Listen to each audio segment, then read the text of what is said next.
बच्चों, आज हम हिंदी व्याकरण में चित्रलेखन पर बात करेंगे, है ना। आपको चित्रलेखन देखा ना आपने। आपका सबसे पहले क्या करते हैं हम लोग चित्रलेखन में। सबसे पहले आप जो आपको चित्र दिया गया है आप उसको ध्यान से देखना चाहिए, ठीक है।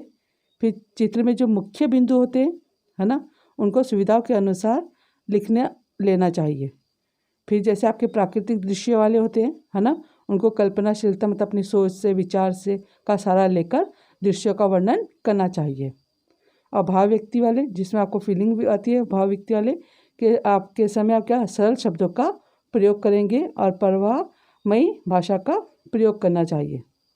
वाक्य रचना पर पूरा ध्यान देना चाहिए, है ना। वाक्य का सेंटेंस कंप्लीट होना चाहिए पूरा, है ना। लेखन में उचित विराम चिन्हों का भी प्रयोग होना चाहिए। आपको विराम चिन्ह भी लगने चाहिए उचित, है ना।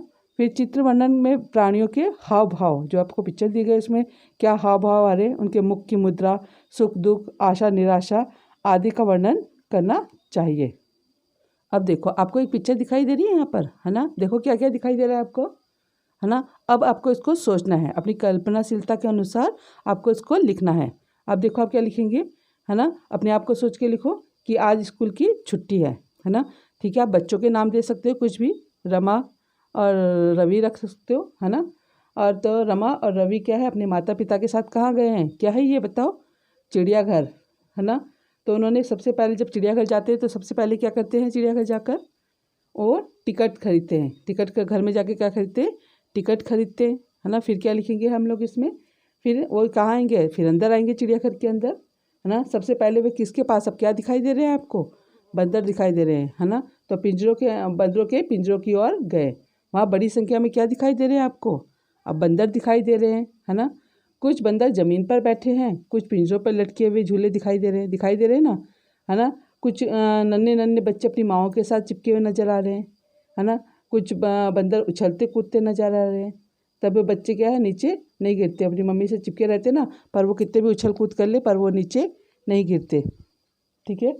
फिर आपका इसमें जब वे बच्चे इस दृश्य को, फिर क्या है वो देखो, आप उसको ध्यान से देखो पिक्चर को, बच्चे उनको बड़े ध्यान से देख रहे हैं, आश्चर्यचकित होकर दिख रहे हैं, है ना। फिर क्या है, रवि ने अपनी जेब से क्या निकाली, मूंगफली की थैली निकाली, उसके हाथ में मूंगफली दिख रही है ना, थैली निकाली।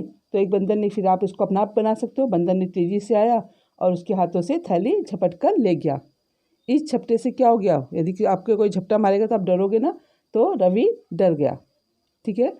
फिर आप क्या करेंगे, फिर जब वो मूंगफली छीनेंगे तो बंदर एक दूसरे से छीनते ना वो मूंगफलियाँ, फिर आप इस तरह से भी लिख सकते हैं कि मूंगफलियाँ छीनने के लिए बंदर आपस में लड़ने लगे, है ना, यह भी हो सकता है।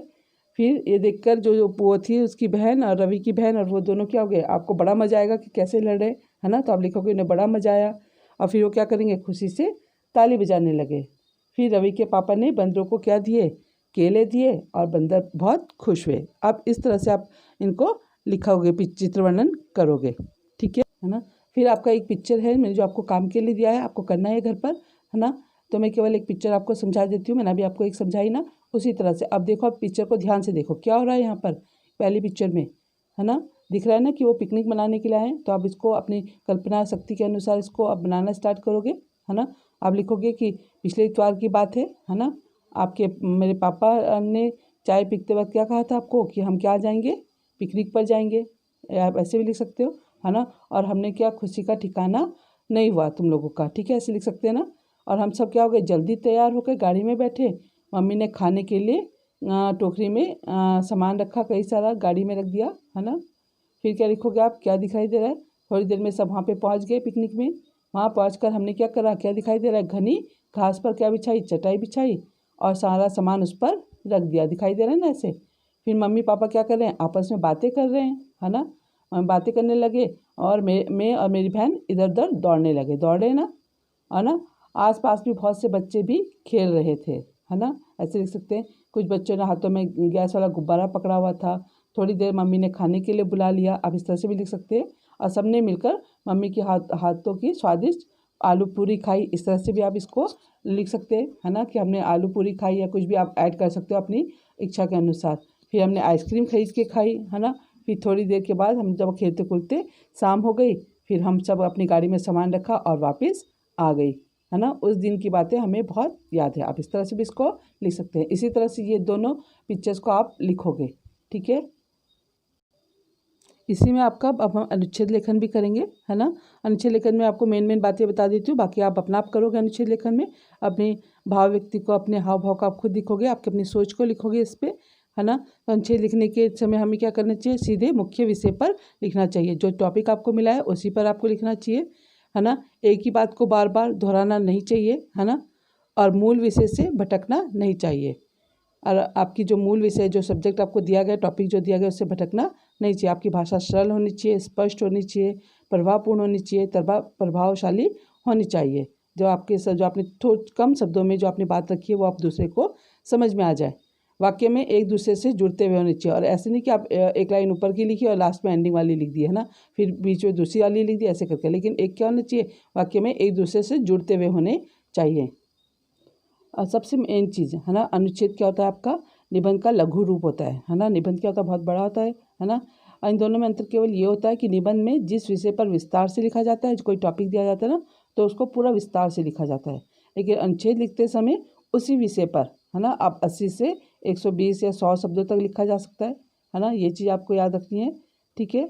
और आप इसको स्वयं करेंगे। जैसे आपका पुस्तकालय पे दिया है ना। अब पुस्तकालय आप सोचो क्या होता है पुस्तकालय, है ना। पुस्तक क्या होती है, आपकी ज्ञान का भंडार होती है। आप ऐसे भी लिख सकते हैं। फिर सोचो उसमें क्या होता है पुस्तकालय में, और क्या होता है पुस्तकालय में, अनेक विषय की वस्तुएं होती हैं, एक स्थान पर उपलब्ध हो जाती हैं। आपको साइंस की चाहिए, मैथ्स चाहिए, है ना, कई चीज़ें, हिंदी की चाहिए, कहानी चाहिए, कोई भी आपको चाहिए वो आपको आपके पुस्तकालय में मिल जाती हैं, है ना। अतः यदि इन्हें ज्ञान का सागर कहा जाए तो अनुचित नहीं होगा। आप इसमें ऐसी लाइनें भी जोड़ सकते हैं, है ना। पुस्तकालय में आप क्या कर सकते हैं, मैंने कहा कि आपको कई भाषाओं की अलग अलग किताबें मिल सकती हैं, इंग्लिश, हिंदी, उर्दू, है ना। तो कई किस्म की आपको साहित्यिक पुस्तकें भी मिल जाती हैं, जहां आप बैठकर अपनी जो पुस्तक है आपको पढ़ सकते हैं, है ना। पुस्तकालय में छात्रों और अध्यापकों के लिए भी अत्यधिक लाभकारी होते हैं, है ना, पुस्तकें। पुस्तकालय में जाते समय हमें क्या ध्यान रखना चाहिए कि पुस्तकों को गंदा ना करें, पुस्तकालय में शांति से बैठे रहें, शांति होकर पढ़ें, अच्छी ज्ञानवर्धक पुस्तकें पढ़कर समय का सदुपयोग करें तथा पुस्तकालय के नियमों का पालन करें। आ गया ना। इसी तरह से आपका है ना। एक और मैं आपको समझा देती हूँ, समय का सदुपयोग, है ना। अब समय क्या होता है ना, आप जो व्यर्थ में गवाते हो, है ना, लेटे लेटे टीवी देखकर, खेलते हुए, है ना, तो उसी पे आपको लिखना है। समय सबसे अधिक बलवान होता है ना। एक बार बीता हुआ समय पुनः लौट कर नहीं आएगा। आप इस तरह से भी लिख सकते हो, है ना। या फिर हमें समय क्या है, किसी की प्रतीक्षा नहीं करता, है ना, और अपना कार्य करके आगे बढ़ जाता है ना। यदि आप लेटे लेटे टीवी देख रहे हो, आपको होमवर्क मिला है, आपने आज भी दिन गवा दिया टीवी देखे देखे, कल भी, और आपको कल सबमिट करना था होमवर्क, तो समय निकल गया ना।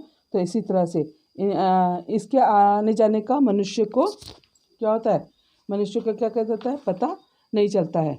जब वह चला जाता है और मनुष्य को इसका लाभ ना उठाकर फिर वो पछताता है। फिर आपको क्या होती है, डांट पड़ती है, आपका होमवर्क छूट जाता है ना। उसी तरह से फिर, है ना, फिर उसने कहा कि जीवन के में प्रत्येक अमूल्य क्षण को पहचान कर उचित में इसका उपयोग करना चाहिए, है ना। मनुष्य अपने सभी कार्यों को पूरा कर सकता है, ऐसे भी लिख सकते हैं।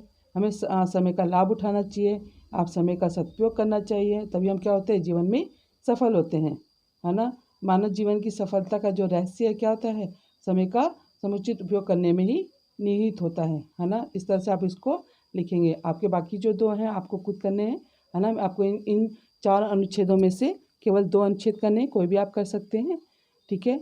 धन्यवाद।